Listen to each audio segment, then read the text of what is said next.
பூசணிக்காய் என்றாலே வீட்டில் முன்னால் திருஷ்டிக்கு தொங்கவிடப்படுவதும் தெருவில் உடைக்கப்பட்டிருக்கும் காட்சிதான் நினைவுக்கு வரும். ஆனால் அதில் அடங்கியிருக்கும் சத்துக்கள் குறித்து விவரம் தெரிந்தால் நிச்சயம் தெருவில் வீசி வீணடிக்க மாட்டோம். அதிலும் சமைக்கும்போது பூசணி விதையை எடுத்துவிட்டு சமைப்போம். அதுவும் தவறு. முழு பூசணிக்காயும் முழுக்க ஊட்டச்சத்து நிறைந்தது.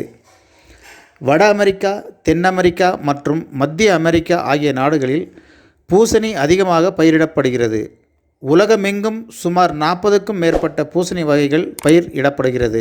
இவை சிவப்பு, மஞ்சள், பச்சை நிறங்களில் இருக்கும். அண்டார்டிகா கண்டத்தை தவிர உலகின் எல்லா கண்டங்களிலும் பூசணி பயிர் செய்யப்படுகிறது. இந்தியாவை பொறுத்தவரையில் மருத்துவ தயாரிப்புகளில் பூசணி விதை அதிகமாக பயன்படுத்தப்பட்டு வருகிறார்கள். இதுவே அமெரிக்கா, ஐரோப்பா, ஆப்பிரிக்கா போன்ற நாடுகளில் தினசரி உணவிலும் எடுத்துக்கொள்ளப்படுகிறது. இந்தியாவில் அந்த அளவுக்கு பூசணியை அன்றாட உணவு பழக்கத்தில் நாம் சேர்த்து கொள்வதில்லை. பூசணி பொறுத்த வரையில் காய் மட்டுமல்ல, அதன் விதைகளும் தூக்கி எறியக்கூடியதல்ல என்பதை நாம் உணர வேண்டும். பூசணிக்காய்கள் பெரும்பாலும் சூப்புகள் தயாரிக்கப்படுகிறது. அதிக சத்தாக இருப்பதால் பூசணி பெரும்பாலும் சாறுடன் இருக்கும் உணவாக பயன்படுத்துவதை தவிர சமைத்தும் பொரியல் செய்தும் சாப்பிட்டு கொண்டு இருக்கிறோம். பூசணியில் எப்படி வறுவல் செய்வது என்று பார்ப்போம்.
ஊட்டச்சத்து மிக்க உணவை உண்டு நோய் எதிர்ப்பு சக்தி பெறுவோம். நன்றி, வணக்கம்.